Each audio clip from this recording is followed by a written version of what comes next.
Je reprends la parole que quelques petites secondes pour vous présenter Pierre Carouche, qui est directeur adjoint des archives départementales de la Vienne et qui a donc reçu en cadeau, je ne sais pas si c'est un cadeau, mais le fonds, et qui s'occupe de sa préservation et de sa numérisation. Donc je lui laisse la parole.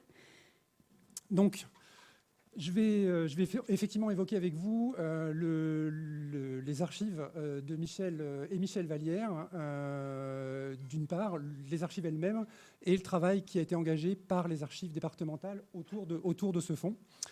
Donc, je veux, avant toute chose, un petit mot sur les circonstances dans lesquelles le fonds nous a été remis.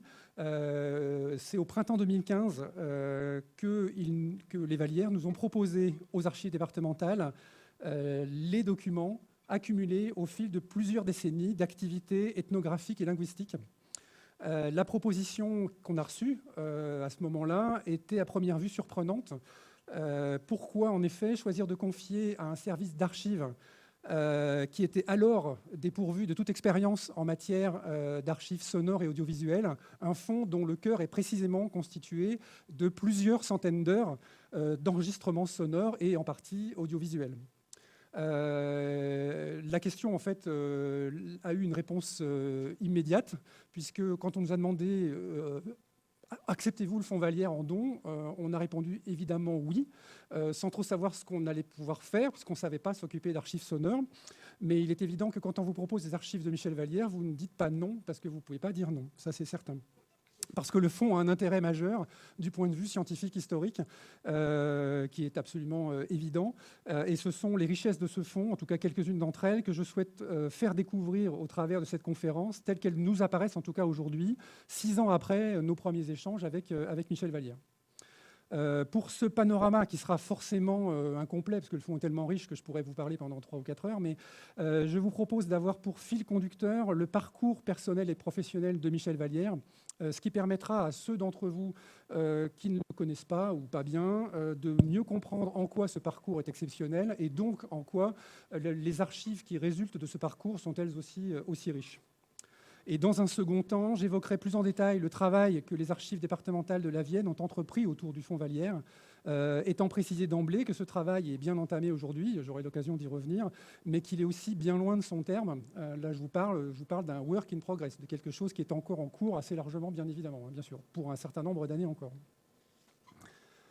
Il m'a semblé néanmoins, dans un premier temps, que la meilleure idée possible, c'était de laisser le principal intéressé présenter lui-même ses archives. Donc l'extrait vidéo que je vais lancer dure un peu plus de 3 minutes, mais il est extrêmement riche pour le propos, donc ça me permettra de... Donc je vais le diffuser en entier, en fait, et j'y reviendrai juste après. Alors, ici, c'est d'abord dans mon bureau, et j'essaye de te montrer... et de vous montrer là quelques bandes magnétiques. Il y en a 1000 et quelques, alors qui sont stockées dans des conditions absolument épouvantables. Il y a des toiles d'araignée parce que je n'ai pas le bras assez long. Et voilà, toutes ces bandes sont faites dans la région ou ailleurs en France. Alors là, il y a surtout des veillées dans les villages. Ici, c'est des documents un peu spéciaux de type linguistique, des enquêtes faites sur commande, un petit peu de phonologie. Là, ce sont surtout des musiciens, violonneux. Et là, ce sont surtout des gens qui chantent, là aussi, qui chantent ou qui racontent des récits de vie. Là, ce sont surtout des récits de vie et entrée à l'agriculture. Tout ça, ce sont 2 rayons sur l'Espignan, dans l'Hérault. C'est mon village où est ma famille. Ensuite, là, il y a 2 séries sur tout un rayon que sur des zones occitanes. Et là-bas, c'est un peu diversifié, depuis la Belgique, ici ou là. Et là, ce sont les contes populaires. Bon. Et il y a aussi des contes dans l'armoire derrière, enfin il y en a un peu partout. Là, il y a encore des bandes qui ne sont pas archivées, qui sont là. Et là, je ne dirais pas qu'il y en a tous les jours, mais presque. Alors, ça, on a le problème là, de l'organisation des archives sonores en France, quoi. Alors voici le problème pour moi ici. Ça, c'est des archives qui m'appartiennent. Bon, parce que j'ai payé les bandes, parce que ça m'appartient. C'est moi qui ai fait le boulot, j'ai acheté. Il y en a bien sûr que j'ai reçu en dotation par l'université, mais enfin... c'est ma volonté personnelle. Alors j'essaye d'en mettre une copie au centre culturel agencé petit à petit, mais le centre culturel n'a pas les moyens de m'aider à acheter, à en faire des copies. Il faut le temps pour le faire. Et Ensuite, j'en mets à l'IPCP, à Pamprou, à l'Union Poitou-Charentes pour la culture populaire, où on essaie de rassembler toutes les phonothèques de la région. Et puis, à l'Université de Poitiers, là, il y a des petites étiquettes, Office audiovisuel de l'Université de Poitiers, là. Office audiovisuel de l'Université de Poitiers. J'essaye de mettre donc une copie de ces bandes là pour qu'elles soient consultables par les étudiants et les chercheurs de la région. Et évidemment, nous faisons un archivage de sécurité à la Phonothèque nationale à Paris. Et nous avons organisé maintenant une association française des archives sonores, dont je suis moi-même un des vice-présidents, et dont le président est Jean-Claude Bouvier, professeur à l'Université d'Aix. Et la secrétaire est Madame Calas, directrice de la Phonothèque nationale à Paris, conservateur à la Bibliothèque nationale. Bon, alors ça, le problème des archives orales, c'est en train de s'organiser en France. Et, bon, ici, c'est une mini-phonothèque, mais il y a déjà plusieurs milliers d'heures d'écoute et un travail. Alors moi, j'ai exploité une vingtaine de bandes ici pour une maîtrise sur la conteuse. J'ai fait 2 ouvrages chez Gallimard, j'ai fait un ouvrage chez Stork. Mettons que j'ai utilisé 40 ou 50 bandes magnétiques, quoi. Et ça fait déjà 3, 4, 5 bouquins. Mais on pourrait faire rien que les textes, en gros, hein, ou un agencement des textes. Mais il y a de quoi faire des tas de travaux. Alors là, moi, j'appelle à l'aide un petit peu autant les gens qui sont derrière la caméra en ce moment, ou derrière le micro, que d'autres jeunes chercheurs. Alors, je ne dis pas venez me rejoindre, parce que ça a l'air d'être un peu une entreprise familiale. En fait, c'est une entreprise collective, mais ça, c'est sous ma responsabilité. Et là-haut, au premier étage, vous avez vu la phonothèque de Michel, hein, qui est un peu plus restreinte, mais qui ne se confond pas avec celle-là. Voilà, donc en fait, d'une certaine manière, j'aurais pu clore ici ma conférence, puisque en fait, Michel Vallière, d'une certaine manière, a à peu près tout dit en 3 minutes. Donc il a évoqué la masse des enregistrements accumulés, la variété de leur contenu, variété d'un point de vue typologique. Hein, il a évoqué donc les veillées, le conte, la chanson, la musique, les récits de vie, et j'en oublie sans doute. Variété géographique avec bien évidemment le Poitou, mais aussi tout le domaine occitan et quelques incursions à l'étranger. Il a évoqué les problèmes de conservation matérielle, et j'y reviendrai parce qu'il n'y a pas que des toiles d'araignée. Il a évoqué évidemment les possibilités virtuellement infinies de leur exploitation pour la recherche et les difficultés à exploiter réellement les enregistrements ainsi rassemblés. Il a même évoqué le caractère collectif d'une entreprise qui a l'air d'être purement individuelle, effectivement, ça j'y reviendrai également. Donc, il a dit beaucoup de choses, mais il n'a pas tout à fait tout dit. Il y a notamment 3 aspects qui me semblent à souligner dans ce qu'il n'a pas dit dans cet extrait. La première chose, c'est qu'il évoque dans cet extrait uniquement les archives sonores. Alors évidemment, le son prend une place essentielle dans le fonds Vallière, ça je ne dirais pas le contraire, mais les documents sonores ne seraient pas ce qu'ils sont sans toute la documentation écrite et la documentation photographique qui est associée et qui est conservée, elle aussi, aux archives départementales. Deuxième point, ce film, qui fait lui-même partie du fonds Vallière, date de 1980. À cette date, cela faisait déjà 15 ans que Michel Vallière était actif et écumait la région de Jancet. Mais Michel et Michel Vallière ont continué à être actifs bien après 1980, selon des modalités qu'il ne peut évidemment pas évoquer dans un film qui date de cette année-là, et des modalités qui sont surtout notablement différentes de ce qu'ils ont fait pendant leurs premières années d'activité. Troisième point, tout simplement, Michel Vallière ne parle pas beaucoup de lui dans cet extrait. Et du coup, c'est par ce dernier point que je vous propose d'entamer l'exposé, qui sera en fait illustré systématiquement, enfin aussi systématiquement que possible, de documents écrits, photographiques ou bien sûr sonores et audiovisuels issus du fonds Vallière lui-même. Et donc, commençons par le commencement. Michel Vallière est né à Paris le 10 septembre 1941, mais il a vécu toute son enfance dans le village de l'Espignan dans l'Hérault, qui a été mentionné rapidement dans l'extrait que vous avez entendu à l'instant. Village à la limite de l'Hérault et de l'Aude, donc village d'origine d'une partie de sa famille. Pendant ces années d'enfance et d'adolescence, ses parents et d'autres proches ont exercé une influence importante sur la suite de son parcours. Parmi tous ses proches, il y en a un qui a eu une influence déterminante, particulièrement déterminante, et qui est son parrain, qui s'appelait Jean Dulquier, qui était né en 1905, qui était professeur dans un lycée des environs, et qui a, lui, pour le coup, exercé pour le coup une influence réellement déterminante. Le fonds, de manière générale, le fonds Vallière comporte un assez grand nombre de documents relatifs aux années de formation de Michel Vallière, son enfance, son adolescence, mais surtout ses années d'étudiant. Mais dans ce sous-ensemble relatif aux années de formation de Michel Vallière, Jean Dulquier occupe une place particulièrement visible. Jean Dulquier, d'ailleurs, que je devrais appeler Monsieur Dulquier, puisque Michel Vallière l'appelait toujours comme ça, y compris, il ne l'appelait pratiquement jamais par son prénom, ce qui est signe d'une déférence toute particulière pour le personnage. Et en tout cas, dans les archives que Michel Vallière nous laisse, la trace la plus concrète de l'influence exercée sur Michel Vallière par Jean Dulquier réside en d'importantes séries de photographies prises au cours des voyages effectués par le parrain et son filleul, plusieurs étés de suite, pendant lesquels ils ont sillonné la France et l'Europe, alors non pas en moto comme sur la photo, mais en 2 chevaux. Donc ils sont allés en Belgique, en Suisse, en Italie, j'en oublie. Donc toute une série de voyages qui ont scellé en fait en quelque sorte la relation entre Jean Dulquier et son filleul, quoi. Alors restons un instant sur cette figure de Jean Dulquier, puisque celui-ci a d'ailleurs figuré lui-même une quinzaine d'années plus tard, une quinzaine d'années après la photo que vous aviez précédemment, au nombre des informateurs dont Michel Vallière a enregistré la voix. Je vous propose d'écouter un extrait alors je ne sais pas comment le qualifier, je ne sais pas quel est le terme, disons un conte, on va dire. C'est pas une chanson, hein, ça ne se chante pas, la fourmiguette, donc, qui s'appelle La Fourmiguette, donc la petite fourmi, interprétée par Jean Dulquier en occitan. Il s'agit donc d'une petite histoire dont le point de départ est une petite fourmi, donc la fourmiguette, qui tente tant bien que mal d'aller voir sa petite cousine, sa cousinette, à Jérusalem.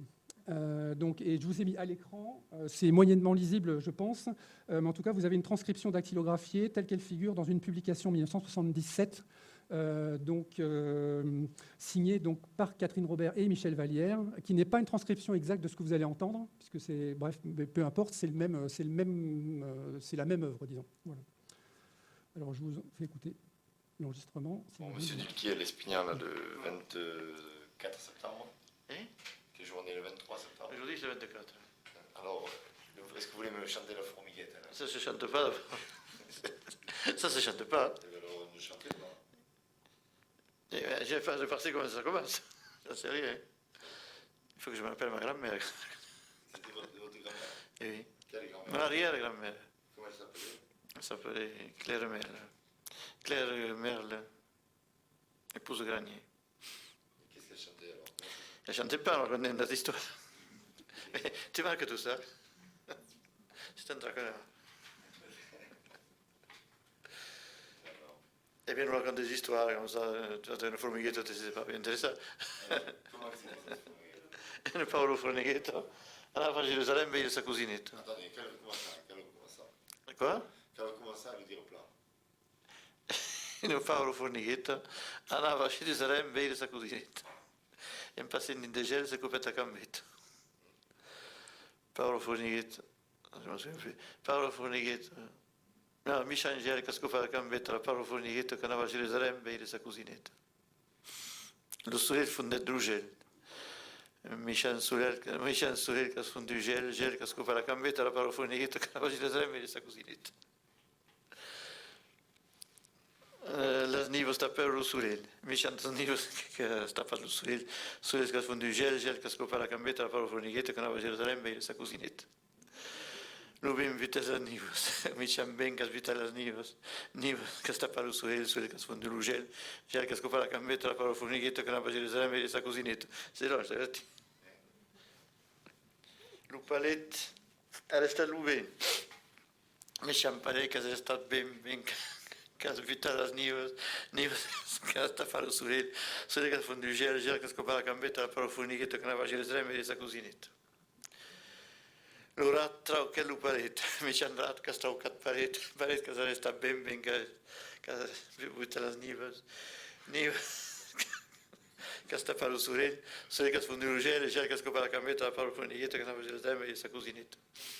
Voilà, je ne vous fais pas écouter en entier parce que ça dure plusieurs minutes. Vous avez compris le principe, hein, bien sûr, donc d'accumulation au fil du récit. Alors, un dernier mot sur Jean Dulquier, quand même, avant d'aller plus loin. Il ne faut pas se méprendre, du coup, dans ce que je dis.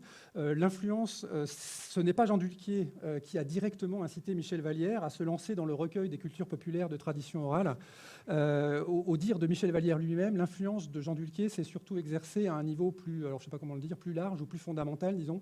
En fait, c'est grâce à Jean Dulquier qu'il a développé des qualités particulières qui lui ont été utiles pour la suite, et en particulier une attention aux autres et un sens aigu de l'observation du monde alentour, ce qui, évidemment, dans le cadre de l'activité d'un futur ethnologue, était forcément déterminant pour la suite. À l'époque, Michel Vallière était bien loin de se douter qu'il allait pratiquer l'ethnologie, mais en tout cas, ça lui était fort utile pour la suite, et c'est vraiment, Jean Dulquier demeure un personnage fondamental dans le parcours ultérieur de Michel Vallière. C'est en fait au cours de ses années d'étudiant à Poitiers, au tournant des années 50 et 60, que Michel Vallière a été amené à s'intéresser aux cultures populaires. Alors pourquoi Poitiers, pour quelqu'un qui venait de l'Hérault? En fait, il avait tout simplement eu l'opportunité de suivre son frère aîné Pierre, qui avait étudié à Poitiers avant lui, tout simplement. Durant ces années d'étudiant, Michel Vallière s'est investi très fortement dans l'action sociale en faveur des étudiants et dans l'animation socioculturelle. Et c'est un autre aspect des années de formation de Michel Vallière qui est plutôt bien documenté dans le fond.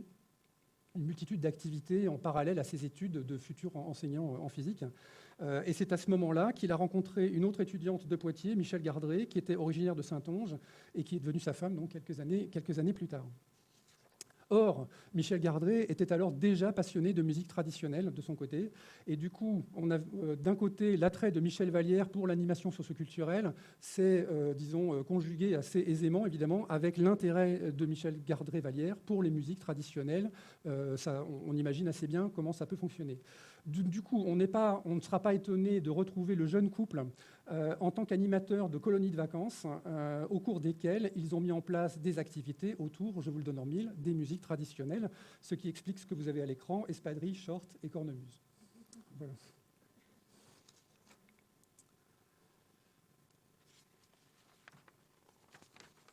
Le souci de la transmission aura d'ailleurs été une constante toujours réaffirmée dans toutes les activités de Michel et de Michel Vallière.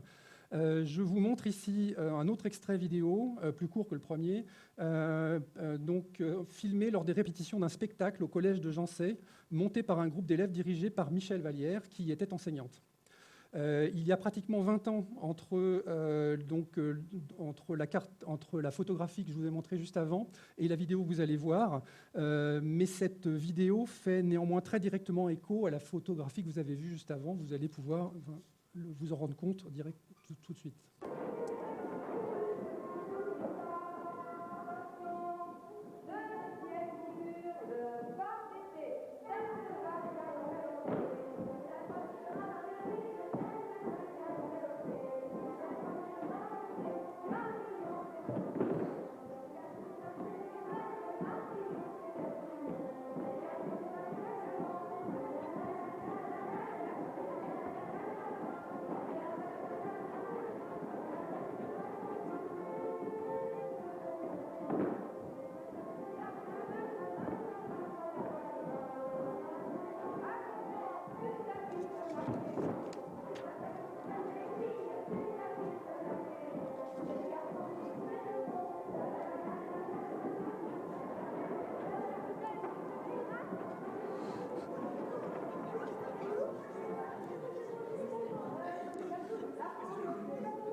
Il y en a qui se sont reconnus à l'écran, manifestement.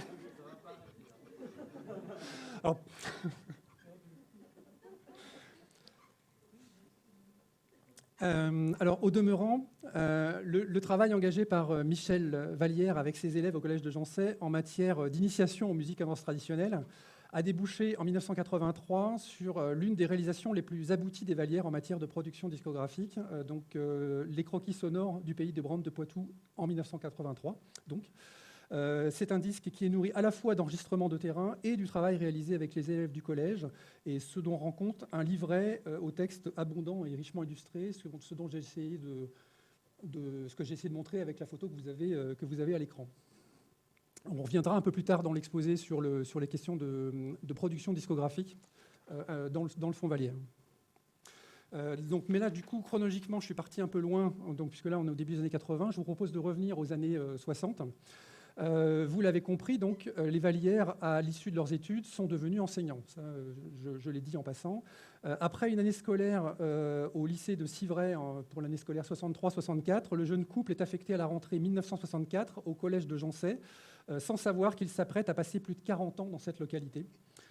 Et c'est là, à Jancet, que la passion des Vallières pour les cultures populaires prend une toute autre dimension que ce que j'ai commencé à évoquer timidement.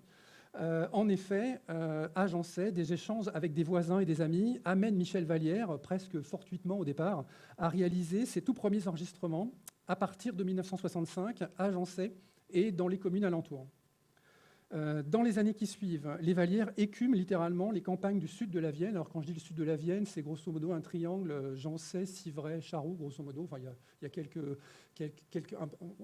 on sort un peu de ce périmètre parfois, mais c'est essentiellement sur ce triangle-là.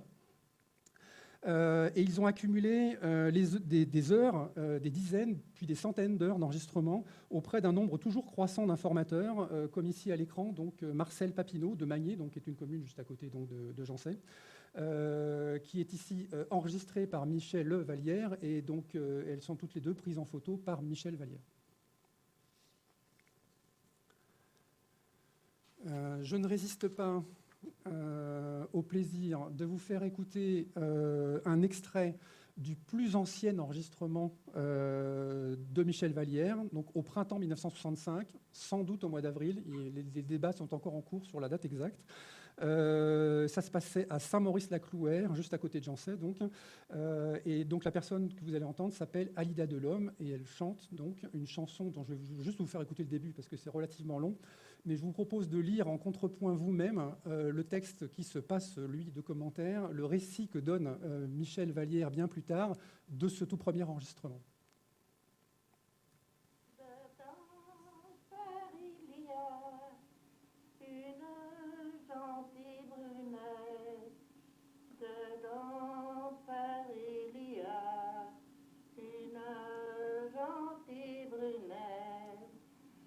Blanche comme la neige, jolie comme le jour. Blanche comme la neige, jolie comme le jour. Trois capitaines de guerre venant lui faire l'amour. Trois capitaines de guerre venant lui faire l'amour. Le plus jeune des trois, Delcie est la mienne. Le plus jeune des trois, Dijon serait la mienne. Montez, montez la belle sur mon cheval gris. À Paris, je vous emmène dans un faire beau logis. Désolé de couper, mais alors c'est un peu compliqué de reprendre la parole après ça, mais alors.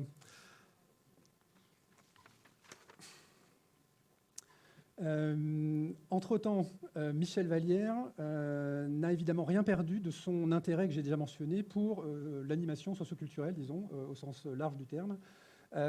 Mais la richesse des enregistrements accumulés à partir de 1965 lui a fourni très rapidement l'opportunité de donner une toute autre dimension aux activités qu'il avait modestement développées dans les colonies de vacances de ses années d'étudiant.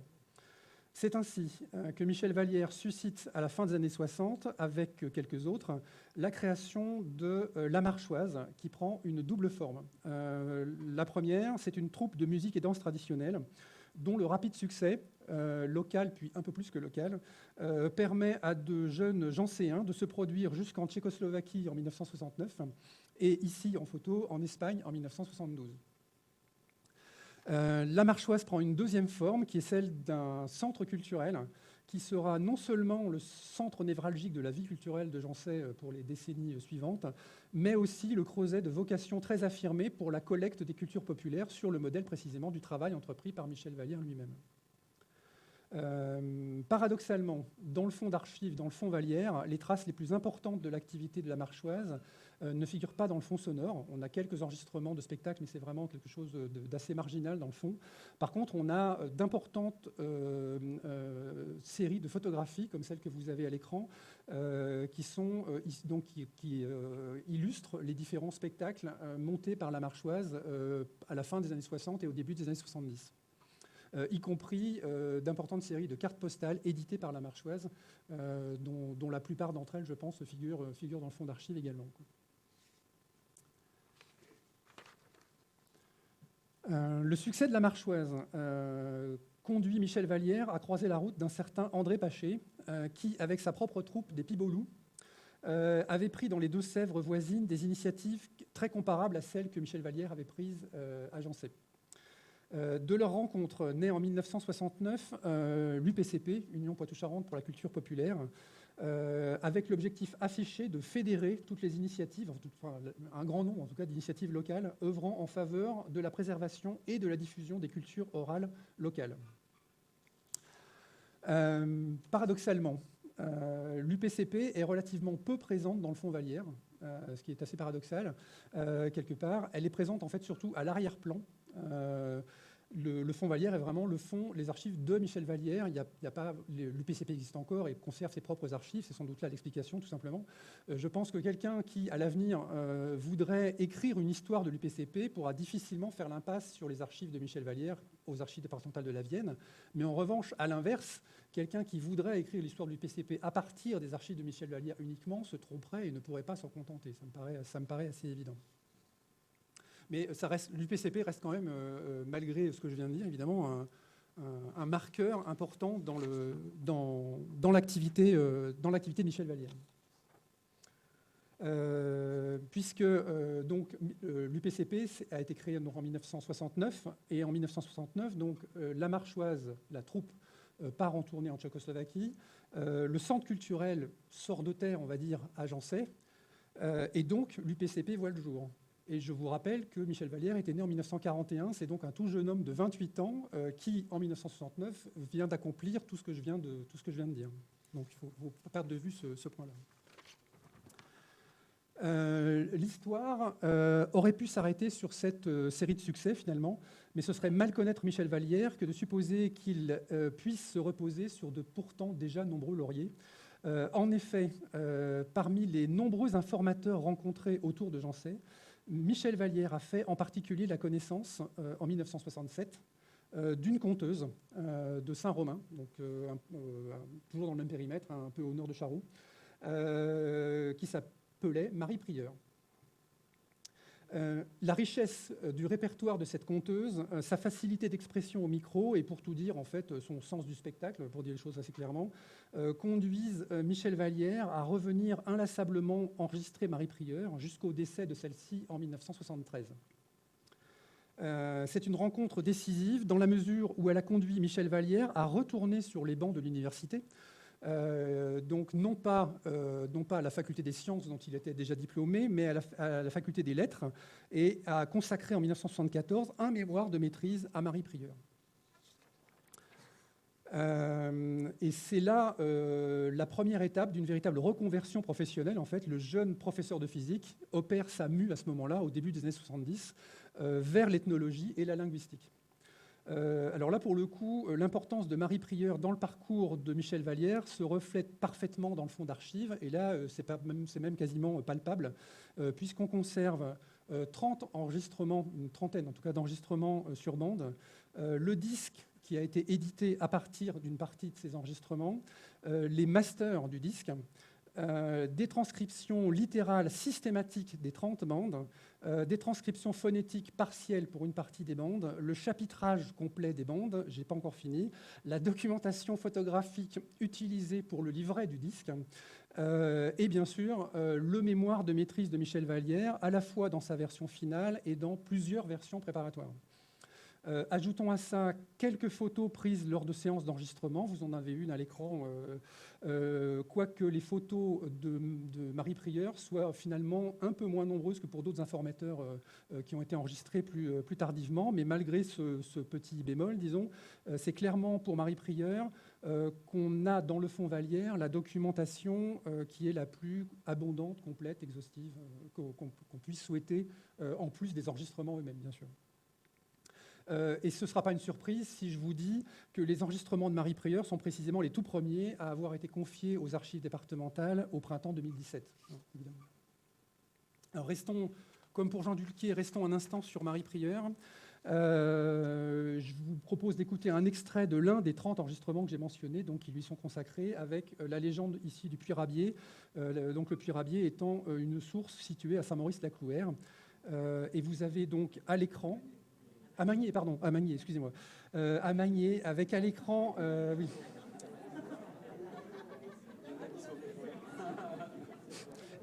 C'est bien, il y en a qui... Tout le monde suit, tout va bien. Tout va bien. Et je vous ai mis à l'écran donc la transcription, là pour le coup c'est bien la transcription de l'enregistrement dont vous allez entendre un extrait, transcription qui est elle-même annotée donc, par Michel Vallière manuscritement. On n'en savait pas beaucoup de les contes. Et le conte du Puy-Rabier, là, vous connaissez? Ah mais c'est réel, là, le Puy-Rabier, là. C'est une légende qu'il y avait là-dessus. Déjà, pas un conte, c'est une légende. C'est une légende, oui. On vous a dit. Non. Moi, voilà comme on m'a dit, c'était des anciens. Après, on m'a dit que c'était pas pareil. On m'a dit, voilà, la première fois que j'ai entendu dire, par un pauvre vieux, là, mais j'avais pas visité, moi je voulais aller voir cette fontaine, mais j'y étais depuis, là. Et puis, en effet, le vieux me dit, voilà, nous avons été là-bas et on avait, naturellement, on avait des juments, il y avait des choses tout là-bas. Et puis, on a vu la fontaine du Puy-Rabier, bon. Mais il dit, qu'est-ce que c'est ça? Alors voilà, il dit, voilà, c'est qu'il y avait un bonhomme dans le temps, il n'y avait pas une goutte d'eau. Il est arrivé du champ et il fallait boire les bœufs, juraient dans ce chemin, côté embêtant, il amenait des bœufs, il n'y avait pas la belle dans ce temps-là qu'on appelait. Et puis en effet, voilà un monsieur se présente à vous, puis lui, l'abbé, il lui dit, qu'est-ce que vous avez? Eh bien, qu'il dit, monsieur, les pas embêtants, qu'il dit, il faut aller faire boire les bœufs, qu'il dit, tout près de Jansin, il n'y a pas une goutte d'eau, quand on arrive de travailler, on aime autant se coucher que de courir. Ah, mais si vous voulez qu'il me dise, donnez le fruit, que votre dame a, qu'il dit, ben, ouais, un bébé, non? Eh bien, qu'il dit, demain matin, qu'il dit, vous aurez de l'eau, demain matin. En effet, figurez-vous pas, il attendait par ici de piocher, un bruit qu'on faisait là-dedans. Ah, que dit ma pauvre femme, que dit, j'ai bien fait une bêtise. De penser que j'ai dit, il y a un monsieur qui m'a dit que si je voulais donner le fruit que tu as, eh bien, nous aurions de l'eau le matin, et c'est certainement des ouvriers qui sont là-dedans, oh, qui ont dû comment que, oh, qu'il y a sa femme, je fuirai demain. Eh bien, tout ce temps, on va aller chercher le coq, on va lui faire... donner du vin, et puis du pain, une espèce de migé, comme ça. On va donner à notre coq. En effet, nous faisons avaler ce pain plein de vin à ce coq-là. Nous faisions avaler par force. Et puis, vous connaissez que le coq a chanté avant qu'on fasse jour. Et puis, c'est pour ça que ça s'est pas fini, cette fontaine. Ça, c'est aussitôt que le coq a chanté, ça s'est tout arrêté. Mais comme ça qu'on m'a dit, moi, les anciens. Et pourquoi les bleus maintenant? Bien. Là, on a avec Marie Prieur un tournant dans l'activité de Michel Vallière. À partir de ce moment-là, le travail de collecte orale prend une tournure nouvelle, beaucoup plus structurée que pendant les premières années d'activité. Avant son retour à l'université, donc avant 1972 en gros, Michel Vallière a accumulé les enregistrements tous azimuts avec de très nombreux informateurs, comme je l'ai indiqué tout à l'heure. Après 1972, il ne perd rien en intensité dans son activité. En revanche, il a tendance à concentrer plus fortement son attention sur un nombre plus réduit d'informateurs, auxquels il consacre de véritables séries d'enregistrements sur le modèle précisément de ce qu'il avait fait précédemment avec Marie Prieur. Un des exemples les plus éclatants de cette démarche plus méthodique, c'est la figure d'Élise Barbeau de Magné, que vous avez donc à l'écran, puisqu'on la retrouve dans le fond sur plus de 40 enregistrements réalisés sur une période de plus de 15 ans, ce qui est pas loin d'être un record en quelque sorte pour une seule personne au sein du fonds Vallière. Qui plus est, outre son savoir encyclopédique, Élise Barbeau avait une capacité plutôt rare parmi les informateurs Michel Vallière à mettre à distance et à analyser les traditions locales qu'elle évoquait lors de ses entretiens avec lui. Ainsi, dans le petit extrait que je vous propose d'écouter, où il est question de son rapport au français et au patois, avec tous les guillemets que vous voudrez à ce dernier terme. Et ripé de la feuille, là. Et comme langue, quelle était sa langue quotidienne? Oh, ben, comme nous en ce moment. Oh, peut-être un petit peu plus patois, peut-être quand même. Un peu plus patois qu'en ce moment. C'était le poitevin. Est-ce qu'on disait le poitevin? Non, non, Bon, c'était le patois. oui, oui. Et y a-t-il des gens qui parlent autre chose que le français dans le village ici? Oh non, quand même pas. Jamais. Non. Et vous, est-ce que vous vous démarquez entre quand vous parlez français et quand vous parlez patois? Mais c'est-à-dire qu'on a la sainte habitude de parler quand même un peu patois. Tout de même, on a beau... On le fait sans faire attention. Là, vous avez l'impression de parler français ou patois? Ben, on a l'impression de parler français tout de même. Mais peut-être pas bien. On l'écrit. On l'écrit, le français. Mais on le parle pas. On le parle mal. Décrivez la maison de vos parents un peu. La maison De au... vos parents. Alors, autre exemple emblématique de cette nouvelle dynamique, le violonneux Aimé Bouzier de Saint-Laurent-de-Jourdes, qui fut par ailleurs président d'honneur de la Marchoise. Et c'est précisément une Marchoise que je vous propose d'entendre et qu'il interprète dans le petit extrait que vous allez pouvoir entendre. Je vous notez au passage que l'extrait en question est de 10 ans antérieur à la photographie que vous avez à l'écran, ce qui souligne, si besoin était, la régularité avec laquelle Michel Vallière est retourné voir et entendre certains de ses informateurs. La Marchoise.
Parallèlement, donc toujours dans les années 70, on relève un élargissement du périmètre géographique des enregistrements réalisés.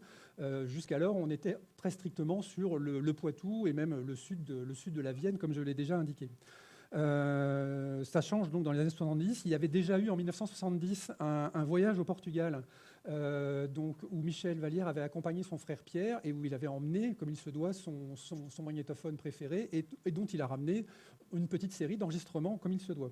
On suivit dans les années 70 un voyage en Wallonie en 1972, une mission pour le CNRS en Hongrie en 1975 et un voyage, c'est un peu moins loin, en Bretagne, mais c'est quand même un peu en dehors de l'horizon habituel de Michel Vallière, donc dans les côtes du Nord à l'époque, d'Armor aujourd'hui, en 1976.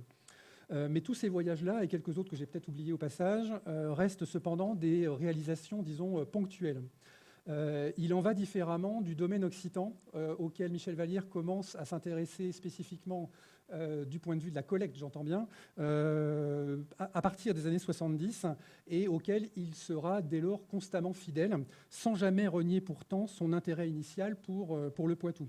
Quand je parle de domaine occitan, je vise surtout le Limousin, en fait, Corrèze, Haute-Vienne, auquel il faut ajouter la Charente-Limousine, donc encore plus près de la Vienne, donc autour de Confolens, et puis un certain nombre d'enregistrements plus au sud, dans le Lot-et-Garonne. Et cela lui permet surtout d'opérer un retour aux sources, en quelque sorte, aux sources familiales, avec de nombreux enregistrements. Quand je dis nombreux, c'est réellement nombreux. Il y en a près d'une centaine, donc ce qui fait pratiquement 5% du total du fonds, qui ont été réalisés tout au long des années 70 dans son village familial de l'Espignan, donc dans l'Hérault, y compris auprès de ses propres parents. Vous avez à l'écran une photographie de 1946 qui trône dans le salon des Vallières et sur laquelle on peut reconnaître, alors si ça va bien, vous avez le père de Michel Vallière ici, vous avez son oncle ici, vous avez ses deux sœurs, vous avez son frère aîné, vous avez un certain nombre de proches que je serais bien incapable de vous citer un par un.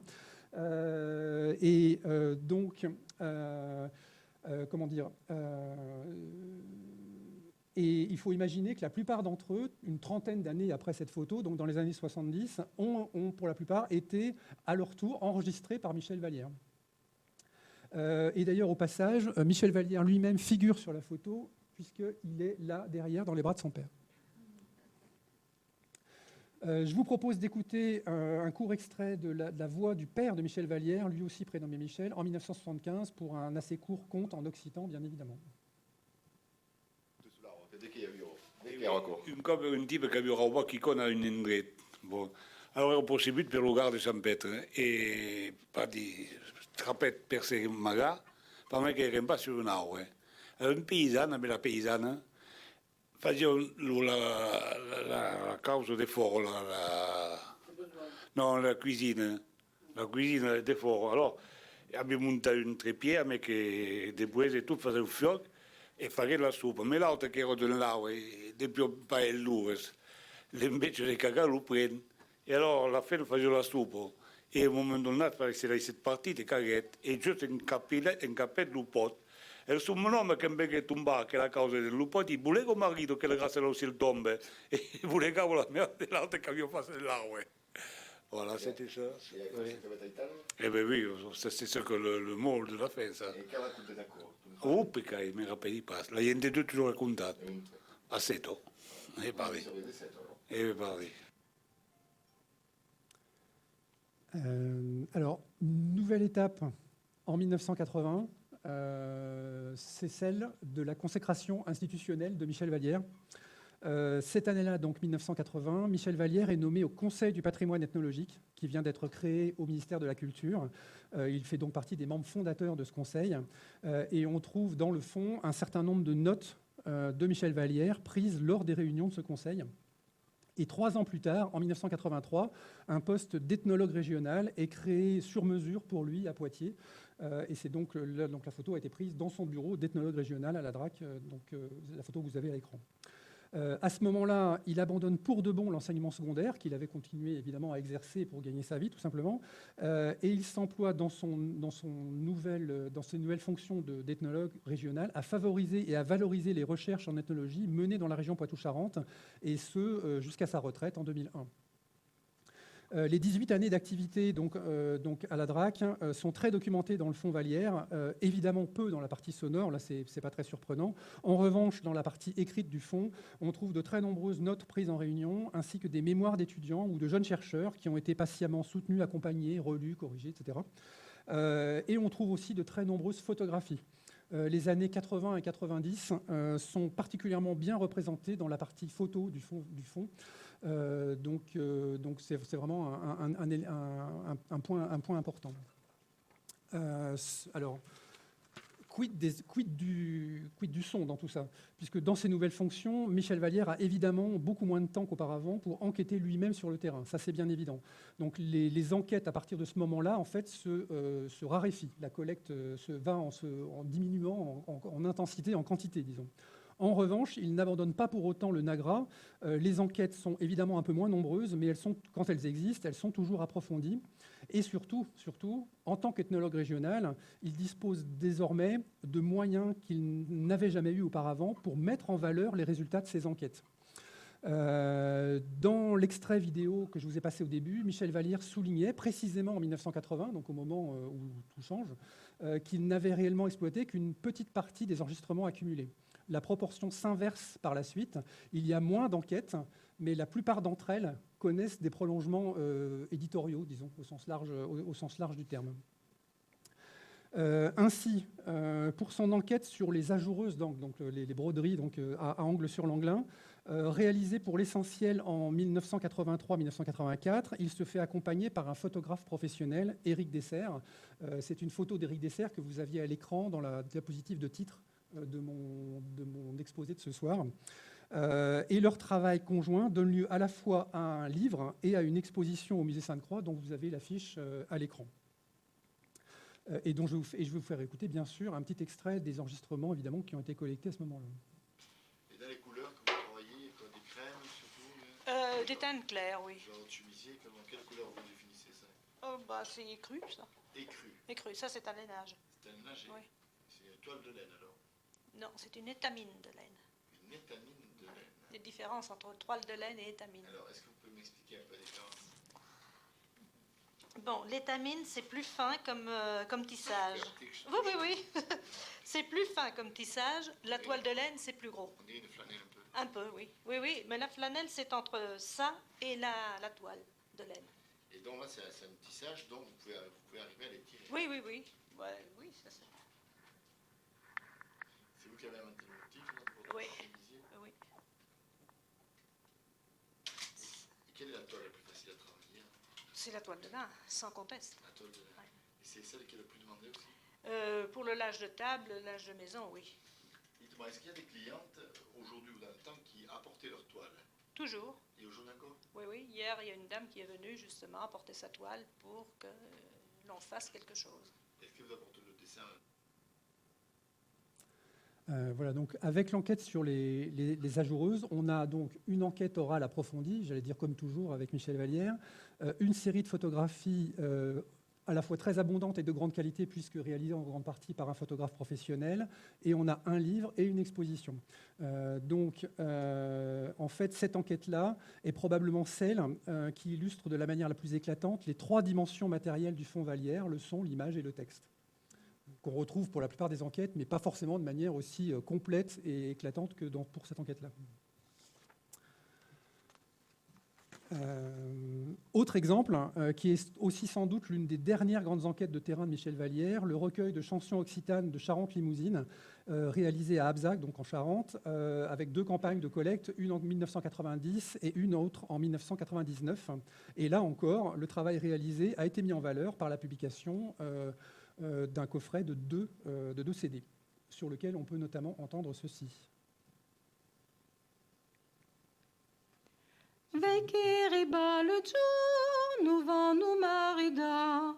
Après le temps d'amour, nous vend nous bota et ménage. T'avio bet aujourd'hui, qu'est vrai mon bon ami, qu'un jour tu quais jaria, comment m'a pris de mon couta. Seguetu badao, seguetu nigao, seguetu sacré grand vieillot, seguetu badao, seguetu nigao, seguetu pauvre aventure là.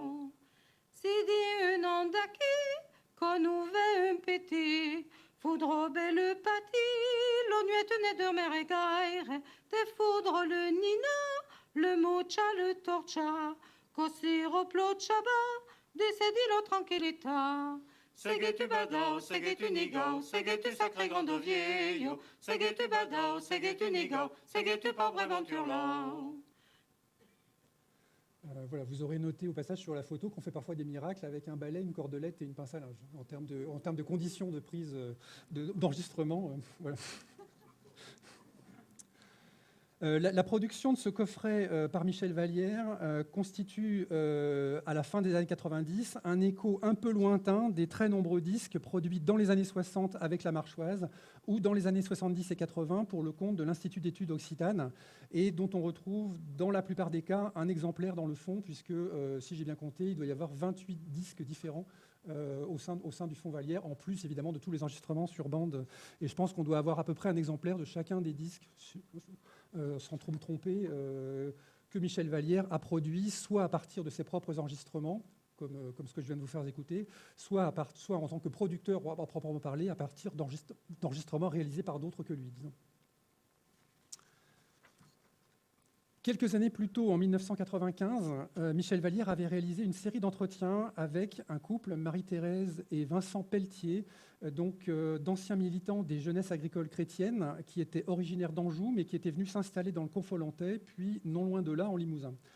La série d'entretiens qui en résulte me permet d'évoquer, à côté du conte, de la musique ou de la chanson, une catégorie d'enregistrement très présente dans la partie sonore du Fonds Vallière, que Michel Vallière lui-même évoquait en passant dans la vidéo du début, mais dont je n'ai pas parlé, qui est celle du récit de vie. Donc je vous passe ici un court extrait où Marie-Thérèse Pelletier évoque les péripéties qui sont liées à la création d'une maison familiale rurale. Et de fil en aiguille, la maison s'est créée. On a trouvé un local qui était donc à Bénac. Malheureusement, c'était un local qui avait servi d'école catholique et ça donnait une image telle que les gens imaginaient que c'était une nouvelle école confessionnelle. Ça nous a donné beaucoup de soucis au début. Et l'école s'est créée et puis petit à petit a progressé, malgré toutes les difficultés de départ qui nous venaient des organismes agricoles de la Haute-Vienne qui n'étaient pas d'accord du tout qu'il se crée une école de ce type-là, parce que c'était une école privée, qui considéraient que ça devait être une école confessionnelle quand même si on cachait. Et puis, on a eu beaucoup de difficultés à avoir des finances, mais enfin, petit à petit, ces choses-là se sont résorbées. L'école, enfin, la maison familiale existe toujours, même si, moi, aujourd'hui, je considère qu'elle n'est plus tellement de type maison familiale. Et est-ce que l'enseignement est au grand alors Donc, comme d'autres enquêtes, comme la plupart des autres enquêtes à la même période, comme je l'ai dit, cette série d'entretiens a débouché elle aussi sur un livre dont vous avez la couverture à l'écran. Et la photo que j'ai choisie par ailleurs toujours à l'écran, une fois n'est pas coutume, n'a pas été prise pendant les séances d'enregistrement sonore, mais bien lors du travail d'écriture de ce livre. Et ce dernier exemple me permet d'attirer l'attention sur une autre facette de l'activité de Michel Vallière dont je n'ai pas encore vraiment parlé, qui est l'écriture précisément. Puisque l'écriture a constitué une autre constante dans son activité, et ce, tout au long de sa vie. Il n'a en effet pas attendu sa nomination comme ethnologue régional pour consacrer une part notable de son temps à l'écriture. Il a même été un auteur prolifique dès la fin des années 60, en particulier dans le bulletin, à l'époque, dans les années 60, dans le bulletin de la Société d'études folkloriques du Centre-Ouest, la CEFCO, et il a poursuivi ce travail d'écriture pratiquement jusqu'à son dernier souffle en février 2019. Parmi toutes ces publications figure même un authentique succès de librairie, Amour paysanne, qui a été publié en 1980. C'est le livre publié chez Stock qui était mentionné en passant dans la vidéo du début. Livre qui est toujours disponible en librairie aujourd'hui après un certain nombre de rééditions successives. Amour paysanne, c'est encore une fois une publication tirée bien évidemment d'une série d'entretiens réalisés en l'occurrence dans les années 70 dans le cadre d'une enquête sur la sexualité. Cette enquête et ce livre surtout ont donné lieu à une adaptation théâtrale à Charroux en 1985. C'est l'affiche du spectacle que vous avez à l'écran et il me semble d'ailleurs que le spectacle lui-même a été donné une nouvelle fois en 2003, si je ne me trompe pas. Voilà, j'ai fait le tour de ce que je voulais vous présenter des richesses du Fonds Vallière. C'est un aperçu qui est forcément incomplet, forcément partiel, forcément trop rapide, mais je voulais juste vous présenter quelques aspects du Fonds. Je voulais quand même prendre un minimum de temps pour vous parler du travail que nous avons entrepris sur le Fonds.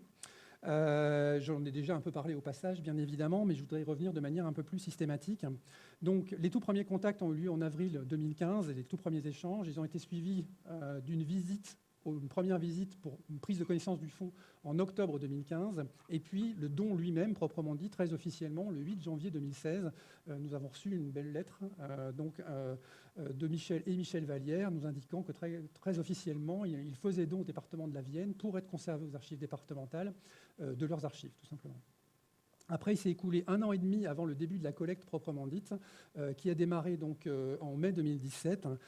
Et cette première collecte a été suivie de 25 allers-retours à partir, si je ne me suis pas trompé en comptant, entre Poitiers et Saint-Junien, pour collecter petit à petit l'ensemble du fonds, ce qui fait qu'aujourd'hui, depuis septembre 2020, la totalité du fonds est collectée aujourd'hui, autant que je puisse le savoir.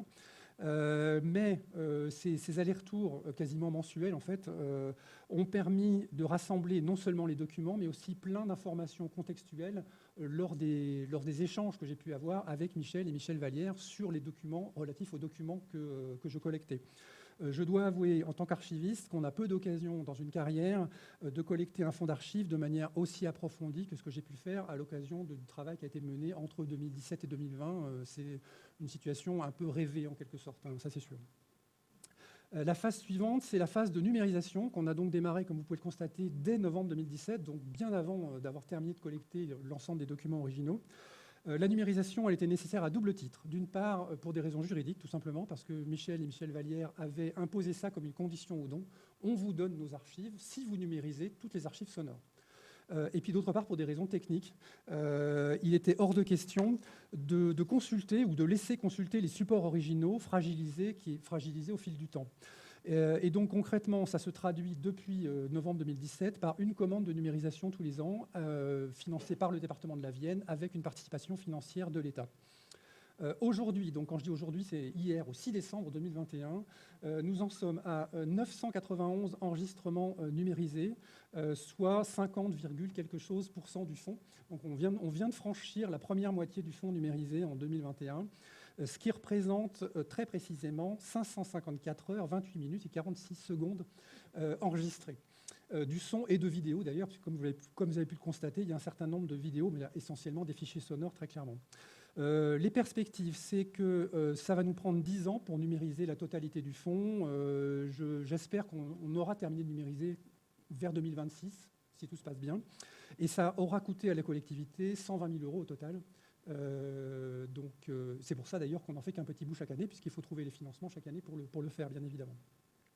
Et au total, du coup, ça devrait avoisiner les 1000 heures de son au total, puisque ce qu'on constate depuis le début, c'est qu'en moyenne, les enregistrements font une demi-heure. Et comme donc il y a 1947 enregistrements dans le fond, donc à peu près la moitié, on devrait atteindre plus ou moins le millier d'heures au total pour le fond. Voilà. La toute dernière étape du travail réalisé, c'est la diffusion en ligne des enregistrements sonores. La première diffusion de fichiers sonores du Fonds Vallière a coïncidé avec la mise en ligne d'un nouveau site internet commun aux archives de la Vienne et aux archives des Deux-Sèvres. Ce site internet ayant été mis en ligne donc début mars 2020, comme c'est indiqué à l'écran. Les tout premiers enregistrements, ai-je besoin de vous le dire, qu'on a mis en ligne, c'était précisément ceux de Marie Prieur. Ont suivi plusieurs autres informateurs emblématiques du Fonds. Le violonneux Alfred Pinault, qui est un des tout premiers informateurs enregistrés dès 1966, la conteuse berrichonne Juliette Sétier, qui a été enregistrée peu avant son décès en 1977 et 1978, et l'épicière Marie Valteau, qui a évoqué longuement au micro la vie de son village d'Aigres en Charente entre 1984 et 1986. Donc plus quelques autres informateurs par ailleurs. Et au total, il y a 89 enregistrements qui sont actuellement en ligne sur notre site internet, ce qui représente pas tout à fait 9% du nombre total d'enregistrements numérisés et pas tout à fait 5% de la totalité du fonds sonore. Donc c'est vraiment une toute petite partie de l'iceberg que représentent les archives sonores de Michel Vallière.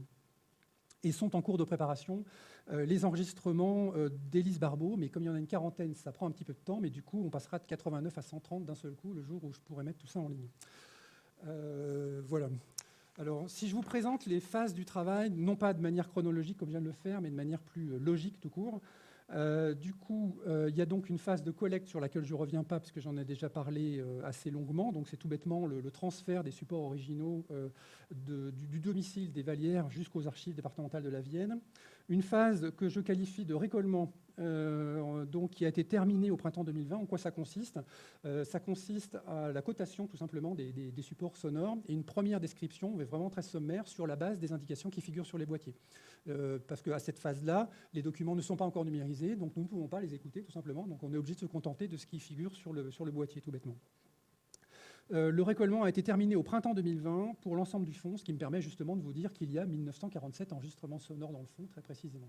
Il y en aura au total un tout petit peu plus de 1950, puisqu'on en a retrouvé quelques-uns au fond d'une caisse ou deux pendant le classement des archives écrites, j'y reviendrai.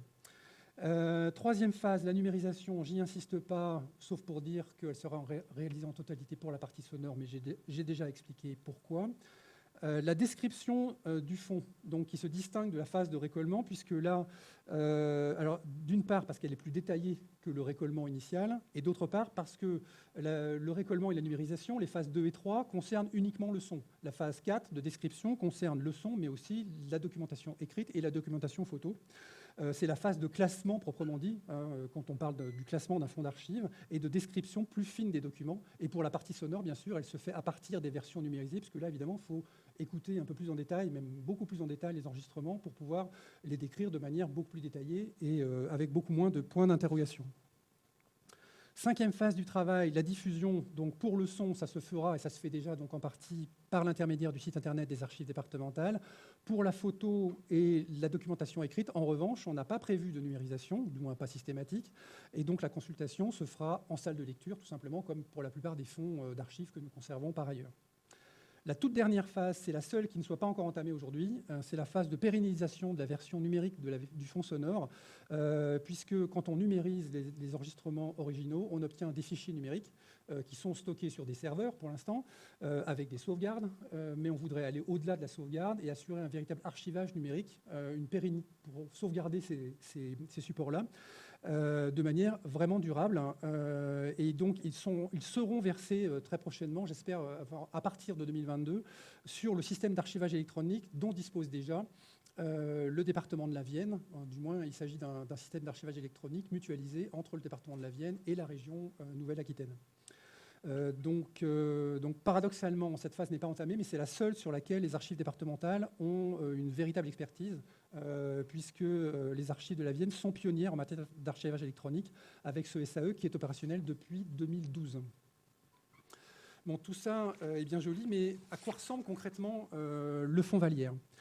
Donc là, vous avez à l'écran une bande audio du fonds Vallière, vue de près et même de très très près, puisqu'on y remarque sans peine un fort développement de moisissures sur la tranche, moisissures qui sont clairement dues à des conditions de conservation chez les Vallières. Donc le vrai problème, ce n'était pas tellement les toiles d'araignée, c'est plutôt ce genre de choses. Alors, heureusement, la présence de moisissures n'est pas systématique. Ça dépend vraiment, sans doute les bandes qui étaient le plus près du sol, par exemple, ou le plus près du mur, enfin, j'en sais rien. Toujours est-il qu'on a relevé des moisissures sur 421 bandes, ce qui représente un peu plus de 20% de la totalité du fonds. Et heureusement encore, ces moisissures n'ont souvent pas entraîné de dommages irrémédiables. C'est-à-dire qu'il y a pas mal d'enregistrements moisis, comme celui-ci, qui ont été envoyés en numérisation et qui ont donné un résultat relativement utilisable, avec audible, disons. Donc heureusement d'ailleurs, parce que si on avait 20% du fonds qui était perdu, ce serait quand même assez dommage.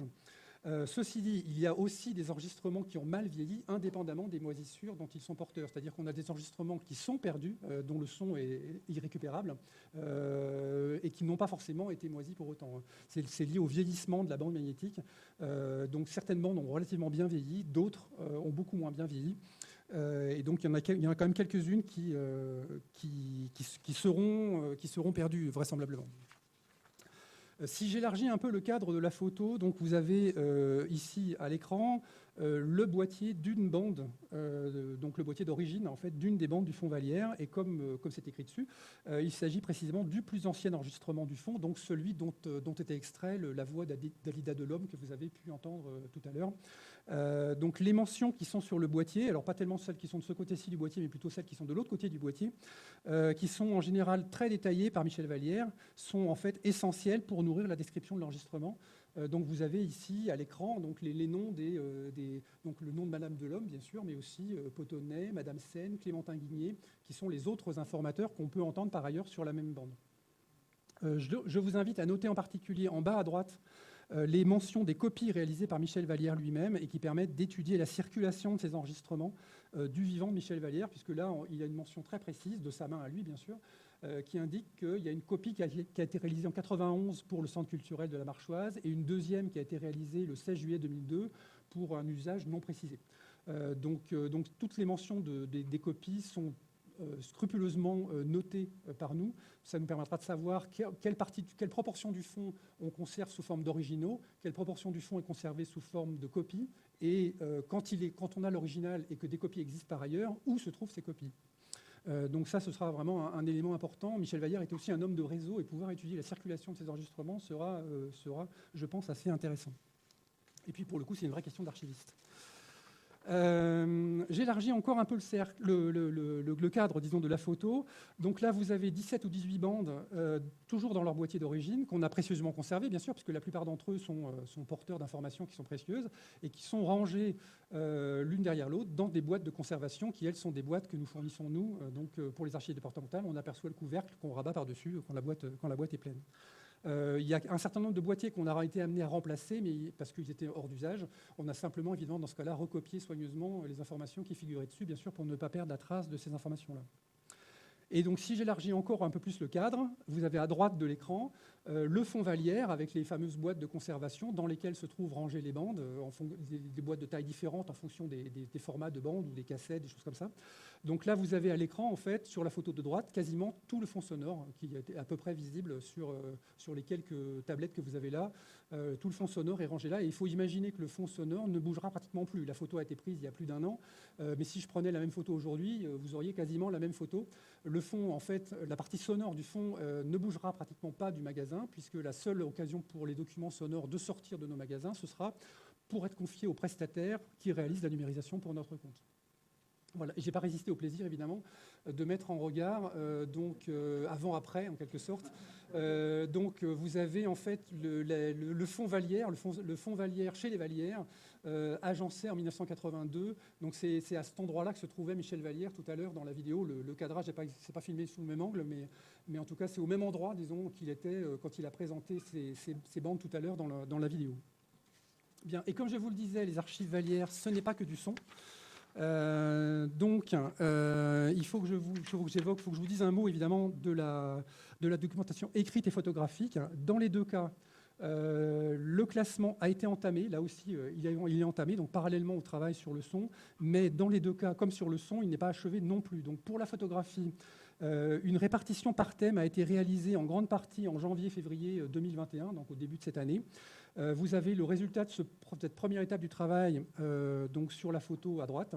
Donc vous avez des belles boîtes de conservation, mais qui laissent supposer que c'est fini, que le travail est terminé. En fait, quand on ouvre les boîtes, les paquets sont simplement ficelés par thème. Donc le travail de classement, de description, de conditionnement est loin d'être terminé. Et vous avez au milieu cette caisse, évidemment, sur laquelle il y a juste écrit « à trier », donc qui montre bien que ce n'est pas terminé. Voilà. Et pour ce qui est de la documentation écrite, elle représente à elle toute seule 30 mètres linéaires de documents, donc 30 mètres de boîtes d'archives posées debout les unes à côté des autres sur 30 mètres. Donc ces 30 mètres-là ne sont pas en boîte actuellement, ils sont dans l'état que vous avez sur la photo de gauche à l'écran. Donc dans notre salle de tri, vous avez la totalité des archives écrites du fond Vallière qui se trouvent complètement, alors pas dispersées, parce que la répartition se fait par chaque petit ou gros paquet correspond à un thème ou un sous-thème identifié, disons, dans le fond. Donc ce classement a démarré en septembre 2021 donc la photo a été prise il y a une quinzaine de jours. Donc vous avez l'état actuel du classement du fond Vallière à quelques jours près aujourd'hui. Ça ressemble encore beaucoup à ça aujourd'hui. Donc, parmi la documentation écrite, je vous montre un document emblématique entre tous, qui n'est pas le plus encombrant. Donc, c'est un petit carnet, qui est généralement qualifié de carnet jaune du fait de la couleur initiale de sa couverture, dans lequel Michel Vallière a compilé les notes qu'il a prises lors des toutes premières années d'enregistrement, grosso modo entre 1965 et 1967. Donc évidemment, ce carnet-là s'apparente très clairement à ce qu'on qualifie pour un fond d'ethnologue, à des notes de terrain. Et il y a évidemment d'autres exemples de notes de terrain dans le fond Vallière. Donc des transcriptions d'entretien, on en a vu quelques-unes dans le cas de Marie Prieur par exemple, et d'autres types de notes, y compris des notes informes prises sur toutes sortes de bouts de papier, disons, qui sont liées directement aux enregistrements sonores. Mais je voudrais préciser deux choses à propos de cette documentation écrite. La première, c'est qu'il y a beaucoup d'enregistrements qui ne sont accompagnés d'aucune documentation écrite. Des enregistrements pour lesquels on a l'enregistrement, la bande, on a quelques infos notées sur le boîtier, et puis c'est tout.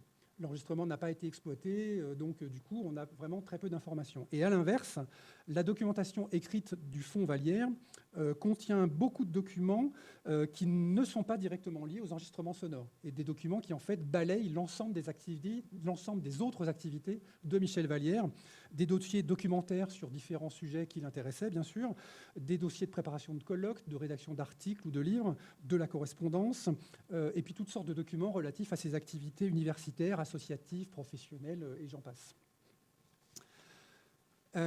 Et puis, là, j'ai parlé il me reste à évoquer évidemment la documentation photographique. Et je voudrais, pour terminer mon propos, insister sur l'importance de la photographie dans le fond. Alors, je ne peux pas, donc pour le son, je vous ai donné un chiffre extrêmement précis du nombre d'enregistrements. Pour la photo, je ne peux pas, parce que le fond n'est pas classé. Mais je peux dire, sans trop risquer de me tromper, qu'il y a plusieurs milliers de clichés dans le fonds Vallière. Michel Vallière ne sortait jamais sans son agra, ça on le sait, mais il ne sortait jamais non plus sans son appareil photo. Et bon nombre des clichés pris lors des séances d'enregistrement se rattachent eux-mêmes aux notes de terrain, en fait. Ce sont des photos qui permettent évidemment de mettre un visage sur une voix, ce qui est déjà en soi extrêmement important, et qui permettent aussi de visualiser le domicile de l'informateur, en tout cas, ou du moins le lieu dans lequel l'enregistrement a eu lieu, de replacer l'enregistrement dans un contexte, un milieu social, géographique, enfin ce que vous voudrez, le cadre de vie, disons, dans lequel ça a été réalisé. Et puis au-delà de ça, bien sûr, comme pour la documentation écrite, vous avez de nombreux autres clichés qui ont été pris dans d'autres circonstances que les enquêtes orales proprement dites. C'est le cas, par exemple, pour cette photo-là que j'ai choisie, évidemment, mais qui a été prise, disons, dans le cadre d'une fête de village, donc à Saint-Junien, donc en Haute-Vienne, pour laquelle il n'y a pas d'enregistrement en tant que tel, d'enregistrement sonore réalisé ce jour-là. Il y a eu d'autres enregistrements réalisés à Saint-Junien, mais pas dans ces circonstances-là précises, disons. Et puisqu'on parle de photographie, je voudrais, pour terminer, vous livrer une photo surprenante, ou plutôt deux photos surprenantes. Vous avez à l'écran un portrait d'un groupe d'enfants pris en Hongrie lors de la mission que Michel Vallière a effectuée là-bas en 1975 et que j'ai mentionné au passage un peu plus tôt dans l'exposé. La photo que vous avez à l'écran a été bien évidemment prise par Michel Vallière lui-même. Vous aurez noté sans doute que l'enfant qui se trouve à droite sur le cliché tient lui-même entre les mains une photographie qu'il présente au photographe. Et cette photo n'est autre qu'une des nombreuses cartes postales éditées par la Marchoise une dizaine d'années plus tôt, et sur laquelle figure, devinez qui, Michel Vallière lui-même en costume traditionnel. Voilà. En fait, alors du coup, quand je suis tombé là-dessus, j'ai posé la question à Michel Vallière et il m'a expliqué pourquoi, le pourquoi du comment.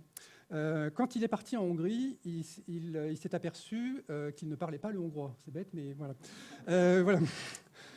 Et du coup, il a emmené avec lui un petit stock de ces cartes postales, de ces cartes postales invendues qu'il avait encore à domicile, parce qu'il s'est dit que du coup l'image faciliterait le dialogue avec les populations locales dont il ne partageait pas la langue. Il s'est dit par l'image c'était plus facile d'engager le dialogue quand on parle pas la même langue. D'où les enfants hilars évidemment face à cette carte postale. Voilà.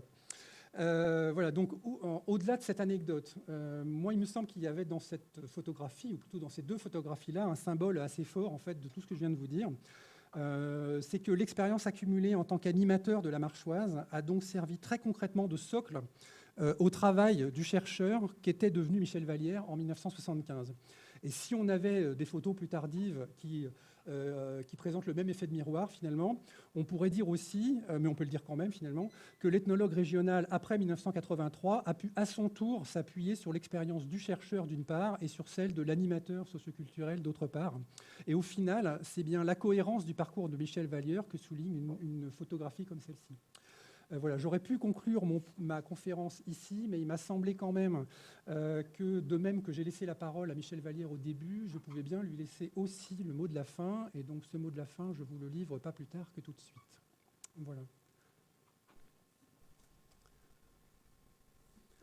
Et sur ce, je vous remercie de votre attention en espérant que mon exposé n'aura pas été trop désordonné. Parce que, voilà.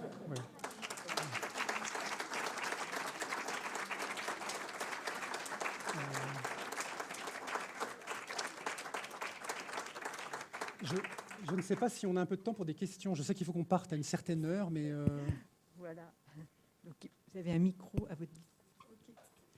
Merci. Je vous remercie beaucoup pour cet exposé passionnant. Moi, je découvre un peu, puisque je ne suis pas originaire de la région. Mais voilà, donc j'avais 2 questions à vous poser. À plusieurs moments, vous avez fait référence à des documents audiovisuels, mais vous n'en avez pas dit grand-chose. Donc, je voulais savoir s'il y en avait beaucoup et quels étaient les sujets en fait, qui étaient filmés, c'est-à-dire les pratiques. Je pose des chants, mais aussi les pratiques ou autres. Et j'avais une deuxième question. Je voulais savoir s'il avait lui-même fait naître des vocations, puisque là, c'est centré sur sa figure, mais comme il avait l'air d'être un homme assez passionné, et qu'il a été après dans des positions dont on peut penser qu'il a peut-être, je ne sais pas, peut-être capté quelques étudiants qui ont poursuivi son travail. Voilà. La deuxième question, je pense qu'il y a un certain nombre de gens dans cette salle qui répondront beaucoup mieux que moi, parce qu'ils sont les premiers concernés. Donc oui, clairement, oui, il a fait école, si je puis dire. Donc effectivement, agencé, et pas que agencé. Et il y a effectivement, oui, plus d'un, voire même beaucoup de gens qui lui doivent leur propre vocation dans des domaines voisins de celui auquel il a consacré sa vie. Oui, c'est très clair. Donc pour la première question, donc la place de la vidéo, en fait, du film, disons, dans le fonds Vallière. Alors, comme les documents vidéo se prêtent très bien à une valorisation comme celle de ce soir, évidemment, je vous ai présenté 2 extraits vidéo qui sont finalement proportionnellement plus importants dans ma conférence qu'ils ne le sont dans le fonds Vallière.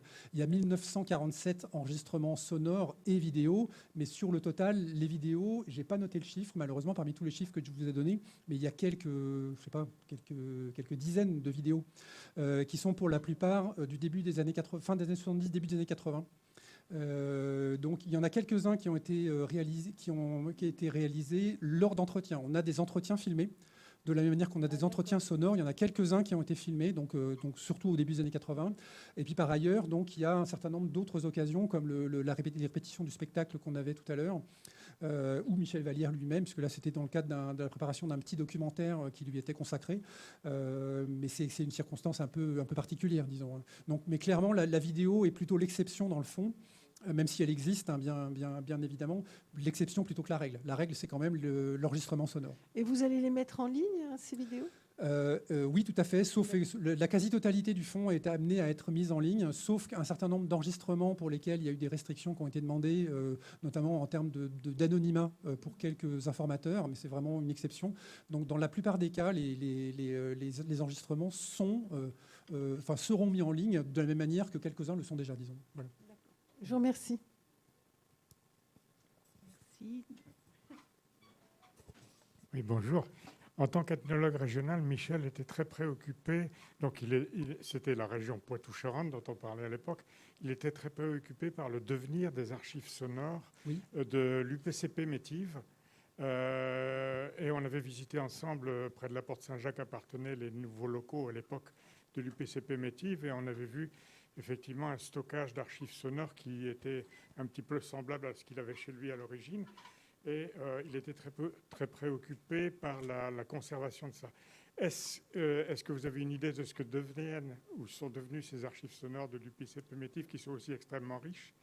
Elles sont conservées par l'UPCP, en fait par le CERDO appartenait, et je pense qu'elles sont conservées dans de bonnes conditions. Mais là encore, il y a des gens dans la salle qui pourraient répondre mieux que moi à cette question-là. Effectivement, mais en tout cas, ces archives-là ne sont clairement pas en danger, ça c'est sûr. On enregistre, je vous passe le... Oui, effectivement, les archives sonores de l'ensemble du réseau de l'UPCP Métive sont gérées par le CERDO, pardon, par le CERDO appartenait.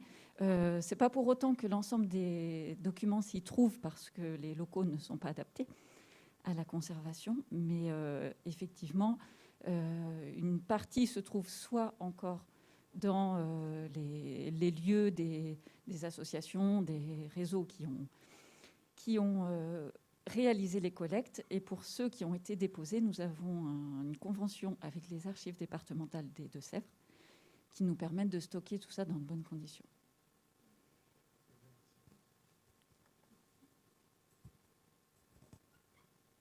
D'autres trucs. Moi, je vais bien juste répondre à la deuxième question là, de la vocation, si je peux appeler ça comme ça. Ce que je crois, moi, je fais partie des gens dont parlait Michel Gardré-Vallière tout à l'heure, qui ont été marqués par le couple quand ils étaient professeurs au collège de Jancet, puisque je les ai eus tous les deux comme professeurs.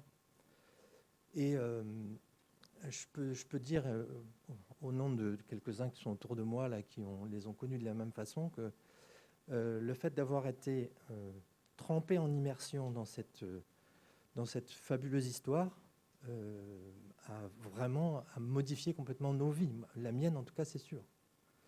Michel et Michel sont venus voir ma maman, par exemple, Huguette Compagnon, qui doit être dans le fond, forcément, et plusieurs fois. Et ça a modifié complètement le regard qu'on peut avoir sur sa culture familiale et sur la culture filiale en général, celle des voisins, des amis.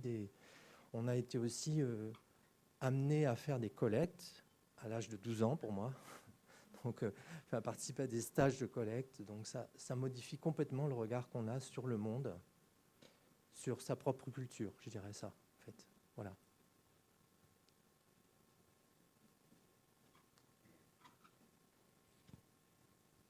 Je vais au fond. Attendez, hop, attends de venir.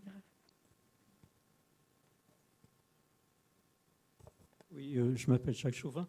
Oui, en ce qui concerne la question qui a été posée sur la recherche, sur la formation d'étudiants, etc., il s'est trouvé un moment où, à Toulouse, Daniel Fabre a créé le Centre d'anthropologie des sociétés rurales, qui était une annexe de l'école, enfin une unité de l'école des hautes études, donc, en sciences sociales. Et c'est Michel Vallière qui a incité un certain nombre d'entre nous à partir étudier, faire une formation en ethnologie et anthropologie sociale à Toulouse. Et c'est comme ça que je me suis retrouvé, moi, cordonnier, à partir le mercredi soir et à revenir à l'atelier, être présent le vendredi matin, dormir à Bordeaux minuit, etc., etc. Et effectivement, ça a été une chose extrêmement importante parce qu'il y a eu la dimension du côté de Jancet, mais Michel Vallière avait aussi extrêmement présent à l'esprit la nécessité de former des chercheurs qui puissent également s'investir. Moi, j'ai bossé sur le patrimoine industriel. Je me souviens d'avoir eu des discussions avec Michel Vallière sur la question de l'art brut, par exemple, quand il a monté ce projet en Charente avec ce jardin de Gabriel, je crois, où il n'était pas du tout dans l'idée au départ, l'art brut, etc. Et moi, j'avais travaillé sur Gaston Chessac et on a toujours eu comme ça des rapports assez puissants quand même, mais assez vifs aussi avec Vallière, parce qu'il fallait quand même, quand on discutait avec lui, quand on était à ce niveau-là de recherche, il fallait s'accrocher. Hein. C'est-à-dire, c'était du donnant-donnant. Mais on lui doit beaucoup par rapport à ça.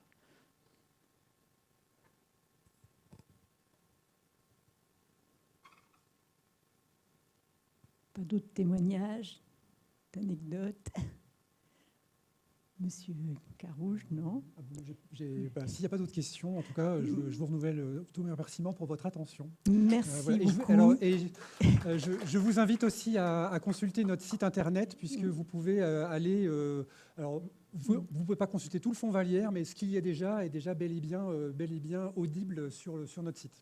Voilà. Et voilà, et à revoir l'exposition qui est jusqu'au 2 janvier. Voilà. Merci. La conférence donc a été enregistrée. Vous pouvez la retrouver également sur le site internet de l'Espace Mendès France d'ici 8 jours à peu près.